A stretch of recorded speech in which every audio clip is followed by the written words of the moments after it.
Everyone welcome to easy pharma. तो guys जैसे कि सब्जेक्ट हमारा यहाँ पे चल रहा है pharmacotherapeutics D pharma second year का अकॉर्डिंग टू न्यू सिलेबस। तो इसमें यूनिट सेकंड हमारी चल रही है जिसमें 3 वीडियो लेक्चर पहले हमने डिस्कस किए हुए हैं। तो उन सभी की लिंक आपको हमारे डिस्क्रिप्शन बॉक्स में मिल जाएगी, यहाँ से आप उनको इजीली वॉच कर सकते हैं। हमारे चैनल की प्ले लिस्ट में जा सकते हैं जहाँ के फार्माकोथेरापेutiक्स डी फार्मा सेकेंड ईयर के नाम से आप सारे ही वीडियो लेक्चर वाइज वॉच कर सकते हैं। तो आज हम यहाँ पे डिस्कस करने वाले हैं हमारी यूनिट सेकंड का जो पार्ट ए है उसका लेक्चर 4, जो हमारे यहाँ पे रहने वाला है कंजेस्टिव हार्ट फेलियर, जिसको शॉर्ट फॉर्म में हम यहाँ पे कहते हैं CHF और फुल फॉर्म इसकी होती है कंजेस्टिव हार्ट फेलियर। तो गाइस ये जो हमारी डिसीज़ है ये हमारी क्या है, कार्डियोवास्कुलर डिसीज़ है, एक तरह से डिसऑर्डर है, सीधा हमारी हार्ट से रिलेटेड डिसीज़ है, जैसा कि आपको इसके नाम से भी पता चल रहा होगा। तो अगर आप इस डिसीज़ को और भी अच्छी तरीके से समझना चाहते हैं तो इससे पहले जो हमने यहाँ पे 3 वीडियो लेक्चर कवर किए हैं उनको आप पहले देख लें, जिससे आपको एक अंदाज़ा लग जाएगा जो हमारा हार्ट होता है उसको कब दिक्कत आती है ब्लड को पंप करने में, कौन कौन से ऐसी डिसीज़ होती है जिससे हमारा हार्ट अटैक वगैरह हो सकता है, हमारा हार्ट फेल हो सकता है। तो क्या क्या यहाँ पे डिसीज़ थी सभी को हमने फुल डिटेल में डिस्कस किया हुआ है, वो डिसीज़ आपने स्टडी कर ली है तो ये आपको ईजिली यहाँ पे समझ आ जाएगी। तो चलिए देख लेते हैं कंजेस्टिव हार्ट फेलियर हमारा CHF क्या होता है। तो चलिए थोड़ा सा हम बेसिक इसके बारे में जान लेते हैं, क्योंकि अगर हम इसका थोड़ा सा बेसिक क्लियर कर लेंगे हमारे क्या होता है तो ईजिली आप इसको यहाँ पे समझ पाएंगे। तो सीधा देखिए आप सभी जानते हैं इंसान की बॉडी में क्या होता है, एक हार्ट होता है, जो कि एनिमल्स वगैरह में भी होता है। तो यहाँ पे ह्यूमन बीइंग की बात करेंगे ओनली। तो जो इंसान है जैसे कि आप हैं, आपके अंदर क्या है, एक हार्ट है यानी दिल है। अब ये जो आपका दिल है क्या करता है, इसको प्रॉपर ये वर्क कर रहा है आपकी बॉडी में, तो ठीक है आपकी बॉडी की सारी प्रोसेस नॉर्मल चल रही है और आपकी लाइफ जो है बिल्कुल नॉर्मल स्पेंड यहाँ पे हो रही है, आपको कोई भी डिसीज नहीं है। बाई चांस ऐसा हो जाए कि जो हमारे क्या होता है, देखिए हार्ट का मेन वर्क क्या है, जो हमारी बॉडी है उसमें जो क्या होता है हमारा ब्लड होता है उसको पंप करने का मेन वर्क है हार्ट का, और कोई भी वर्क यहाँ पे नहीं है हार्ट का, ओनली ब्लड को यहाँ पे पंप करता है। अब ये जो ब्लड को पंप करता है अगर ये नॉर्मल यहाँ पे चल रहा है, ब्लड इसको पूरा मिल रहा है और ये अपनी पंपिंग भी अच्छे से कर रहा है, तो ये प्रोसेस हमारी नॉर्मल चलती रहती है। अब बाई चांस देखिए 2 रीज़न यहाँ पे हो सकते हैं, या तो हार्ट को ब्लड इतना ज़्यादा मिले जिससे कि वो उसको पंप ना कर पाए तो आपको हार्ट फेल हो सकता है, या क्या है कि ब्लड तो प्रॉपर मिल रहा है लेकिन हार्ट में किसी वजह से कोई ऐसी डिसीज़ हो गई है जिससे वो ब्लड को पंप नहीं कर पा रहा है, तो दोनों ही कंडीशन में यहाँ पे हार्ट फेल होगा। अगर ब्लड ज़्यादा आ रहा है इसके पास और ये इसको पंप नहीं कर पा रहा है तो हार्ट फेल होगा, या ये अपना वर्क पूरा कर रहा है इसको प्रॉपर ब्लड ऑक्सीजन नहीं मिल रही है तो भी यहाँ पे ये फेल होगा। कुल मिला के दोनों तरीके से यहाँ पे हार्ट फेल यानी CHF की कंडीशन यहाँ पे आएगी।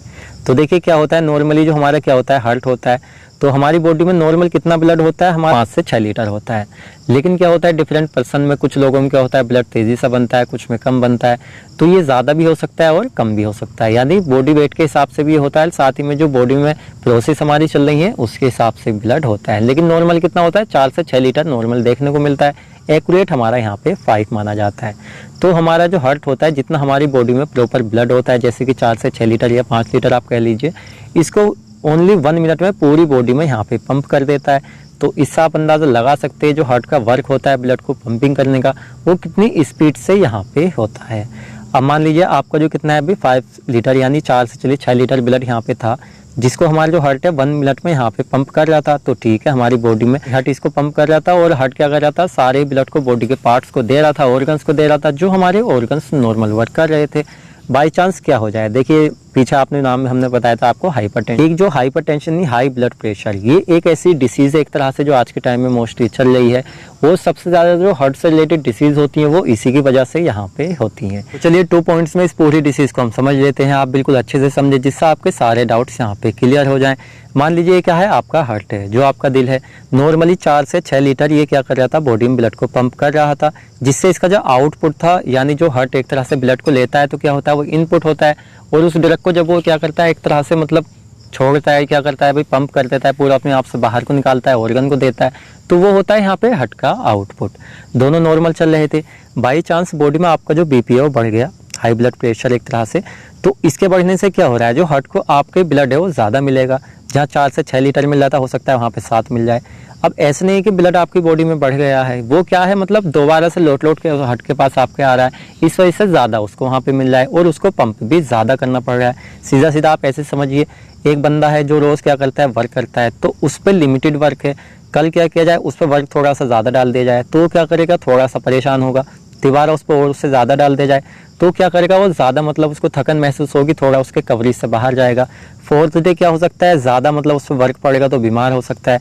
फिफ्थ डे क्या कर सकता है, या तो वो जॉब छोड़ देगा क्योंकि उसकी कवर से बाहर है, या वो क्या करेगा मतलब करते करते क्या हो जाएगा, उसकी तबीयत खराब वगैरह, यानी एक तरह से कह सकते हैं वो फेल हो जाएगा उस वर्क को करने में।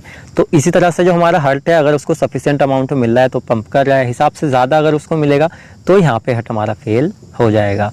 तो ये तो एक रीज़न हुआ जिसकी वजह से CHF की कंडीशन हमारी आती है। नेक्स्ट हम देख लेते हैं, मान लीजिए क्या है, आपका हार्ट है, इसको 4 से 6 लीटर ब्लड मिल रहा है जो इसको पंप करने के लिए।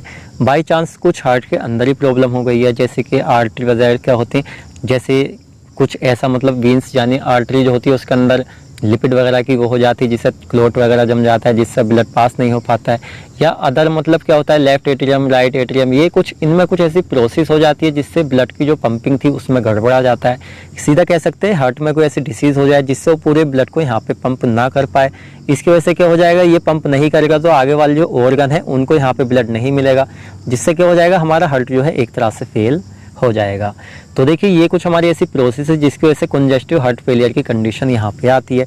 आई थिंक आप बहुत ही अच्छी तरीके से इसको यहाँ पे समझ गए होंगे। तो चलिए अब हम देखेंगे यहाँ पे इसकी डेफिनेशन और सभी को पॉइंट टू पॉइंट पूरी डिसीज को यहाँ पे हम डिस्कस करेंगे। चलिए फर्स्ट हम देख लेते हैं यहाँ पे इसकी डेफिनेशन, हमारा CHF क्या होता है। तो देखिए CHF जो होता है एक तरह से कह सकते हैं हमारी मतलब ऐसी डिसीज़ होती है जो एकदम से नहीं जाती है। कुछ तो जैसे फीवर आ गया तो आपने टैबलेट वगैरह खाएं, आपकी बॉडी का टेम्परेचर नॉर्मल हुआ, आपका फीवर सही हो गया। जितनी भी हमारी हार्ट से रिलेटेड डिसीज़ होती हैं ये एकदम से सही नहीं होती हैं, इनको थेरेपी हम देते रहते हैं, ट्रीटमेंट चलता रहता है, टाइम के साथ कुछ सही हो जाती है, कुछ यहाँ पे सही नहीं होती हैं। तो यही क्या होता है, इसलिए काफ़ी डेंजर हमारी डिसीज़ होती हैं। तो चलिए फर्स्ट हम इसकी डेफिनेशन देख लेते हैं। इट इज़ ए कंडीशन, ये एक ऐसी कंडीशन होती है इन विच जिसके अंदर the heart does not pump blood, जो हमारा हार्ट है वो ब्लड को पंप नहीं कर पाता है in a sufficient amount. By chance heart में कोई ऐसी डिसीज़, कोई ऐसी मतलब रीज़न रहा या कुछ ऐसा मतलब कह सकते हैं हार्ट में ऐसी कोई प्रॉब्लम हो गई है जिसकी वजह से पूरा ही वो ब्लड को पंप नहीं कर पा रहा है जितना सफिशेंट अमाउंट में नॉर्मली वो करता है। तो इसमें क्या होता है, CHF की कंडीशन यहाँ पे आ जाती है।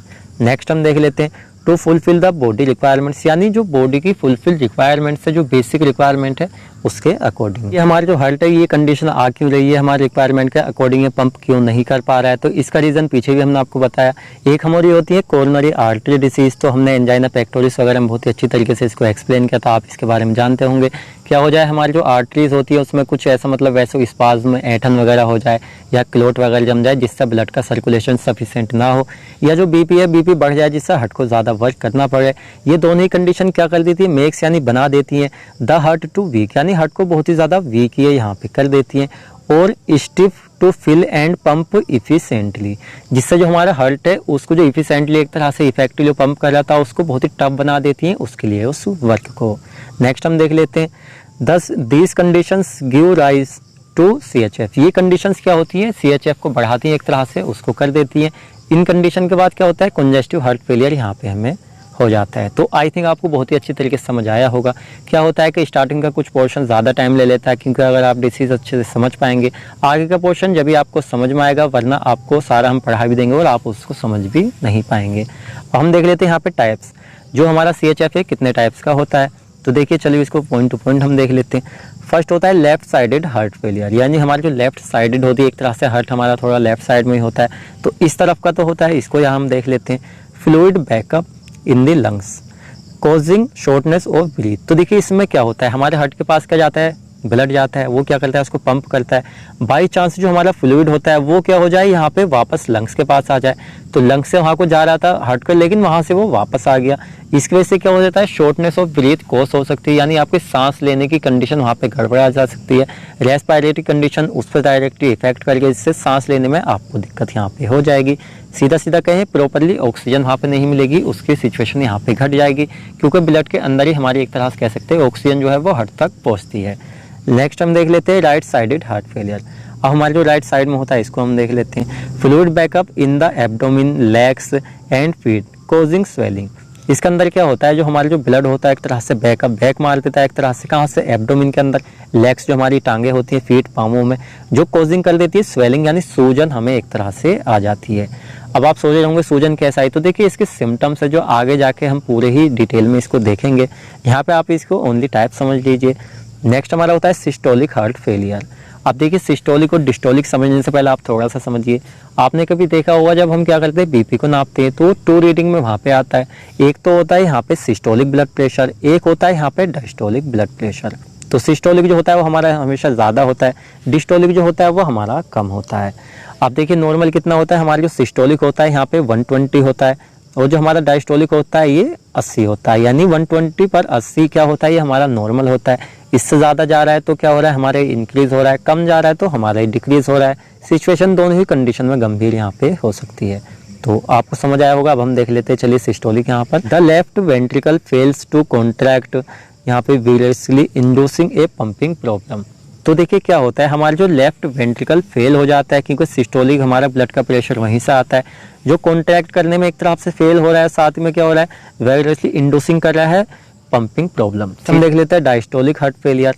डिस्टोलिक क्या होता है, जो हमारा लेफ्ट वेंट्रिकल होता है वो फेल हो जाता है रिलैक्स करने में। तो देखिए एक तो कॉन्ट्रैक्ट होता है, एक होता है रिलैक्स। जब कॉन्ट्रैक्ट होगा तो आपका वो सिस्टोलिक होगा, जब वो रिलैक्स होगा तो आपका वो डिस्टोलिक होगा। तो क्या हो जाएगा, ये फेल हो जाएगा, जिससे क्या हो जाएगा कंप्लीटली इंड्यूसिंग हो जाएगी फीलिंग प्रॉब्लम।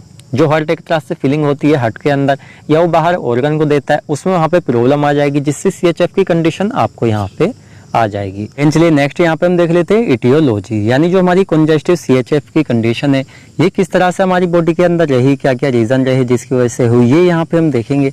तो CHF is caused due to, यानी किस किस वजह से हमारी हुई। तो फर्स्ट हम देख लेते हैं कोरोनरी आर्टरी डिसीज। तो जैसे पीछे हमने आपको बताया किसी वजह से जो हमारी आर्टरी होती है जो ब्लड को पंप करती है उसमें ब्लड का क्लॉट जम जाए, संकुचन हो जाए एक तरह से, ये हमारी कुछ CHF कंडीशन को कॉज करने के लिए रीज़न होता है, जो हमारे यहाँ पे कोरोनरी आर्टरी डिसीज होती है, जो हमने पीछे एंजाइना पेक्टोरिस से बहुत ही अच्छी तरीके से आपको बताई थी। एनी कॉन्जेशनल डिफेक्ट, सीधा सीधा जन्मजात। तो क्या होता है, कुछ लोगों को जेनेटिक डिसीज होती है, डायबिटीज़ होती है, CHF की कंडीशन, हार्ट से रिलेटेड डिसीज़, तो ये भी एक कंडीशन हो सकती है। साथ ही में कार्डियोमायोपैथी, यानी कुछ डिसीज़ ऐसी है जो हमारी हार्ट मसल्स में है, तो इस वजह से जो हमारा हार्ट है वो ब्लड को पंप करने में यहाँ पे फेल हो सकता है, तो इस वजह से भी CHF की कंडीशन आ सकती है। एनी हार्ट वाल डिसीज़, हार्ट के जो वाल हमारे होते हैं दिक्कत आती है, पहले से ही उनमें कुछ ऐसी दिक्कत हो रही है जिससे हमारे जो ब्लड है उसको पंप सही से नहीं कर पा रहे हैं, तो भी ये कंडीशन यहाँ पे आ सकती है। और नेक्स्ट हम देख लेते हैं high blood pressure for long term.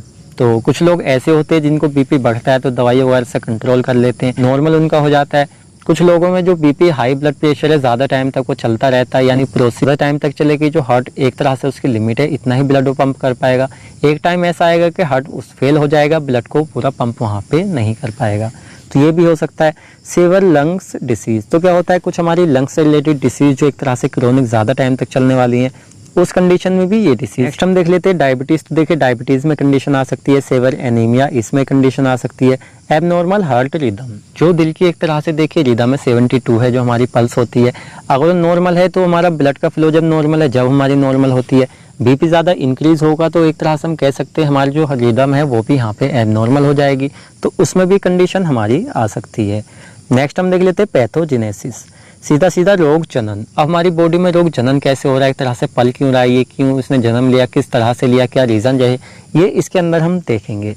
तो देखिए कुछ हमारे बिल्कुल सिंपल रीज़न, जैसे पहले हमने आपको बताया failure of heart is frequently seen in elderly patients suffering from the hypertension, angina pectoris, chronic lungs disease. तो नॉर्मल जो CHF की कंडीशन है किसके अंदर देखने को मिलती है, कुछ ऐसे लोग जो एल्डरली ज़्यादा एज के होते हैं, साथ ही में सफरिंग, मान लीजिए हाइपरटेंशन, हाई ब्लड प्रेशर की दिक्कत उनको रहती है, एंजाइना पेक्टोरिस डिसीज़ है उनको, या किसी वजह से क्रोनिक लंग्स डिसीज़ जो लॉन्ग टाइम तक चलती हैं, इस तरह की कुछ डिसीज़ अगर होती हैं तो उनके चलते ये कंडीशन यहाँ पे हो सकती है। नेक्स्ट हम देख लेते हैं, जैसे डायबिटीज़ में ये हमारी हो सकती है। नेक्स्ट हम देख लेते हैं सम कॉमन डिसऑर्डर, तो हमारे कुछ ऐसे कॉमन डिसऑर्डर भी होते हैं जिसकी वजह से ये हो सकती है, जैसे बिहाइंड CHF जैसे हमारा ये हो रहा है। तो आर डिप्रेशन, कुछ लोग ज़्यादा डिप्रेशन ले लेते हैं जिसमें जो है हार्ट की रिदम काफ़ी ज़्यादा तेज़ हो जाती है, पल्स हमारी, जिससे कंडीशन आ सकती है। ब्रीथिंग डिसऑर्डर, सांस लेने में दिक्कत हो रही है जिससे जो हमारा हार्ट है उसको प्रॉपरली ऑक्सीजन नहीं मिल पा रही है, तो वहाँ पे उसकी डिलीवरी जो नॉर्मल वो ऑक्सीजन की कर रहा था वहाँ पे नहीं हो रही है, तो वहाँ भी ये कंडीशन आ सकती है। नेक्स्ट क्या हो जाए, एनीमिया हो जाए या रीनल डिस्फंक्शन, जो हमारी रीनल एक तरह से नॉर्मल वर्क करती है हमारी किडनी, उसमें कुछ दिक्कत आ जाए जिससे फंक्शन उसके डिसबैलेंस हो जाए, तो भी ये कंडीशन यहाँ पे आ सकती है। नेक्स्ट हम देख लेते हैं CHF इज दैट कंडीशन, तो सीधा सीधा फाइनल हम देखें तो CHF हमारी कंजेस्टिव हार्ट फेलियर एक ऐसी कंडीशन होती है इनविच जिसके अंदर heart fails to maintain adequate एक तरह से ऑक्सीजन डिलीवरी, यानी CHF हमारी एक ऐसी कंडीशन होती है जिसके अंदर जो हमारा हार्ट होता है उसको प्रॉपरली अमाउंट में ऑक्सीजन को डिलीवर नहीं कर पाता है या उसको मिल नहीं पाती है, जिसकी वजह से CHF की कंडीशन यहाँ पे आ जाती है। अब देखिए फ्लो चार्ट हमने थोड़ा सा बनाया हुआ है, आप चाहें तो इसको बना सकते हैं, नहीं बनाए तो भी इससे आपके मार्क्स नहीं कटेंगे। जो पीछे हमने आपको पॉइंट टू पॉइंट पढ़ाया वही इसके अंदर सारा रहेगा। देन चलिए नेक्स्ट यहाँ पे हम देखेंगे स्टेजेस ऑफ CHF, यानी जो कंजेस्टिव हार्ट फेलियर होता है इसकी कितनी स्टेजेस होती है जिनमें हमारा ये होता है। तो there are 4 stages of CHF, congestive heart failure की 4 स्टेजेस होती हैं, जिसको यहाँ पे हम देखेंगे stage A, stage B, stage C और लास्ट में स्टेज D। तो चलिए देख लेते हैं। तो स्टेज A जो हमारी होती है, the risk of developing heart failure is high. तो इसके अंदर जो होता है हमारा जो CHF एक तरह से कोज हो रहा है उसकी यहाँ पे डेवलपमेंट होने के चांस जो होते हैं वो यहाँ पे हाई होते हैं। इसी के साथ में but no symptoms or abnormalities in heart functions are present. देखिए हमारा डेवलपमेंट होता है लेकिन इसके कोई भी फंक्शंस दिखाई नहीं देते हैं। रीज़न क्या होता है, ये मतलब देखिए लंबी चलने वाली डिसीज़ होती है तो अचानक से एकदम से नहीं होती है, थोड़ा होते होते हुए एक तरह से डेवलपमेंट होती है, पूरी अच्छी तरीके से हो जाती है, तो एकदम से ट्रीटमेंट हमारी नहीं होती है। तो स्टेज फर्स्ट में ये होती है नॉर्मल, लेकिन इसके कोई सिम्टम्स सामने नहीं आते हैं। देन चलिए नेक्स्ट यहाँ पे हम देख लेते हैं स्टेज B हमारी क्या होती है। चलिए इसको यहाँ पे हम देखते हैं। Alterations in cardiac functions occurs in this stage. तो देखिए इसके अंदर एक तरह से बदलाव होता है किस चीज़ में, कार्डियक फंक्शंस, जो हमारे हार्ट के एक तरह से फंक्शंस होते हैं, नॉर्मल जो वर्क होता है उसमें थोड़ा सा चेंजेस इसके अंदर देखने को मिलता है। But there are no symptoms in heart failure, लेकिन इसमें भी कोई हार्ट फेलियर के सिम्टम्स नज़र नहीं आते। क्या होता है इसमें, इजेक्शन फ्रैक्शंस में बी लोअर देन नॉर्मल, तो ये हमारा थोड़ा सा नॉर्मल से लोअर यहाँ पे हो सकता है। चलिए नेक्स्ट हम देखेंगे थर्ड स्टेज हमारी यहाँ पे क्या होती है। Diminished heart functions and previous heart failure symptoms are experienced in this stage. तो इस स्टेज के अंदर जो है ये हमारे एक तरह से मतलब फंक्शन जो है वो कम करने लगता है, हार्ट में एक तरह से थोड़ी दिक्कत हमें दिखती है, थोड़े से सिम्टम्स हमें एक तरह से यहाँ पे दिखने लगते हैं। और जो हमारी लास्ट होती है स्टेज यहाँ पे D, लास्ट स्टेज हमारी, तो इसमें टोटल सिम्टम्स सामने आ जाते हैं, एक तरह से हमें पता चल जाता है कि जो हार्ट में प्रॉब्लम्स है वो हमारे यहाँ पे होने लगी है। तो ये हमारी कुछ स्टेजेस थी। नेक्स्ट यहाँ पे हम देख लेते हैं क्लिनिकल मैनिफेस्टेशन, जिसको नॉर्मली हम कहते हैं सिम्टम्स, यानी जो CHF डिसीज़ है हमारी, तो इसमें कौन कौन से सिम्टम्स एक नॉर्मल पर्सन को आते हैं ये हम देख लेते हैं। फर्स्ट क्या होता है, ब्रीथिंग प्रॉब्लम, सांस लेने में दिक्कत हो सकती है। वीकनेस इन लेग्स, क्या है कि टांगों में कमजोरी आ सकती है, टांगों में दर्द वगैरह। Swelling intake legs and abdomen, क्या होता है भाई, लेग्स वगैरह जो हमारी होती है उसमें स्वेलिंग, इन्फ्लेमेशन देखने को मिल सकती है। वेट गेन, मोटापा बढ़ सकता है। ड्राई कफ, गला सूखा हो सकता है। इरेगुलर हार्ट बीट जो हमारी 72 होती है उससे ज़्यादा हो सकती है BP बढ़ने की वजह से। नोजिया, तो ये कुछ सिम्टम्स यहाँ पे देखने को मिल सकते हैं। अब नेक्स्ट हम देख लेते हैं नॉन फार्माकोलॉजिकल मैनेजमेंट, एक तरह से जो हमारी डिसीज़ होती है सेल्फ लाइफ स्टाइल को चेंज करके बिना किसी दवा के कैसे हम इसको रोक सकते हैं, एक तरह से ट्रीट कर सकते हैं, कुछ यहाँ पे हम इसको देखेंगे। तो देखिए क्या होता है, ये कुछ कारणों से होती है, जैसे कि अवॉइड एल्कोहल, जो एल्कोहल का सेवन लोग ज़्यादा करते हैं उसको छोड़ सकते हैं, जिससे नॉर्मल कर सकते हैं, जिससे इसके चांसेस कम रहें। अवॉइड स्मोकिंग, क्या है, स्मोकिंग छोड़ सकते हैं, धूम्रपान वगैरह। लिमिटेड फ्लूइड इंटेक, जो द्रव्य पदार्थ है उनको कम खा सकते हैं। रेगुलर एक्सरसाइज हमें ज़्यादा करनी चाहिए, जिससे जो ब्लड का फ्लो है वो ईजिली बना रहे, सर्कुलेशन वो नॉर्मल रहे। वैक्सीनेशन क्या होता है, टीका, ये हमारा इम्पोर्टेंट होता है। फिजिकल रेस्ट, तो जो इस बंदे को एक तरह से कह सकते हैं जिस बंदे को इस तरह की कोई प्रॉब्लम हो उसको फिजिकल रेस्ट ज़्यादा करना चाहिए, जिससे उसको BP है वो वहाँ पे नॉर्मल रहे। साथ ही में प्रॉपर ऑक्सीजन, उसे एक ऐसे एरिया में जैसे जंगल वगैरह में प्लांट्स वगैरह होते हैं वहाँ प्रॉपर ऑक्सीजन मिलती है, तो वहाँ पे स्वस्थ एक तरह से कह सकते हैं जो हमारी प्योर ऑक्सीजन है उसकी प्रेजेंट में रहना चाहिए ज़्यादा से ज़्यादा, जो उसको ऑक्सीजन वहाँ पे मिल सके। अब नेक्स्ट और लास्ट हम देखेंगे फार्माकोलॉजिकल मैनेजमेंट, जिसको नॉर्मली हम कहते हैं ट्रीटमेंट। अगर CHF हो गया है तो किस तरह से दवाओं का यूज़ करके उसको ट्रीट कर सकते हैं। देखिए एकदम से ट्रीट नहीं होता है, लॉन्ग थेरेपी चलती है, हो भी जाता है और यहाँ पे नहीं भी होता है, तो ये हमारे इस तरह की एक डिसीज़ होती है। तो इसमें हम कुछ कैटेगरीज देखेंगे, जैसे फर्स्ट देख लेते हैं AC इनहिबिटर्स, तो एक तरह से हमारे जो होते हैं हाइपरटेंशन में यूज़ होने वाले होते हैं वैसे, जैसे दीज ड्रग्स ईज, तो ये ड्रग जो होते हैं एक तरह से क्या करते हैं, ये ईजी बना देते हैं। ईजी क्या बनाते हैं, ब्लड फ्लो को, बाय डायलेटिंग ब्लड वेसल्स। तो ब्लड वेसल्स के अंदर क्या होता है, हमारा ब्लड होता है, तो उसे डायलेट करने का जो प्रोसेस होती है उसको यहाँ पे आसान बनाने का वर्क करते हैं यहाँ पे जो हमारे AC इनहिबिटर्स होते हैं, जिससे जो हार्ट पर लोड है वो वहाँ पे कम किया जा सके। जैसे इनालाप्रिल इसके अंदर ये एग्जाम्पल है, बाकी और भी इसमें होते हैं। नेक्स्ट हम देख लेते हैं यहाँ पे बीटा ब्लॉकर्स हमारे क्या होते हैं। तो these drugs reduce the amount of oxygen a heart requires by slowing the heart rate. मान लीजिए जो आपकी हार्ट रेट है वो थोड़ी स्लो है, तो उसको वहाँ पे कम अमाउंट में चाहिए होगी ऑक्सीजन, तो उस लेवल को भी घटाने का वर्क यहाँ पे बीटा ब्लॉकर्स हमारे करते हैं। जैसे यहाँ पे मेटोप्रोलोल होते हैं और बिसोप्रोलोल हमारे होते हैं, और इससे अदर भी हमारे यहाँ पे ये होते हैं। नेक्स्ट हमारे थर्ड आते हैं डायरेटिक्स। तो देखिए डायरेटिक्स हमारे वो सब्सटेंस होते हैं जो बॉडी से हमारा फ्लूइड होता है उसको बॉडी से बाहर निकालने का वर्क करते हैं। जैसे हमारा यूरिन होता है उसको किडनी के थ्रू, यूरिनेशन के थ्रू बॉडी से बाहर करते हैं। जैसे देख लेते हैं इसमें कौन कौन, जैसे फुरोसिमाइड होता है हमारा, साथ ही में टोरसिमाइड, अदर भी हमारे इसमें कुछ एजेंट्स होते हैं। नेक्स्ट हमारे यहाँ पे आते हैं आइनोट्रोपिक, जो हमारी लास्ट कैटेगरी है यहाँ पे। तो इसमें हमारे कार्डियक ग्लाइकोसाइड्स होते हैं जो एक तरह से कार्डियक कह सकते हैं, हार्ट जो है हमारा उसके फंक्शंस में वर्क करते हैं। इसमें डाइजॉक्सिन होता है, साथ ही में डिजिटॉक्सिन होता है। लास्ट हमारे सिम्पैथोमाइमेटिक्स जो हमारे डोपामाइन होते हैं। ये कुछ हमारी ऐसी ड्रग की जिसमें हम CHF में यूज़ करते हैं, और इससे अलग भी हमारी काफ़ी सारी ड्रग होती है जिसमें हम इनका यूज़ करते हैं। तो बस आपके टॉपिक कंप्लीट हो चुका है, थैंक यू। तो इससे जो नेक्स्ट वीडियो लेक्चर रहेगा जिसमें हम यहाँ पे टॉपिक डिस्कस करेंगे हाइपरलिपिडीमिया। तो आवाज़ थोड़ी बैठ गई है, आई थिंक आपको थोड़ी कम आ रही होगी, तो मिलते हैं जल्दी आपसे नेक्स्ट वीडियो लेक्चर में।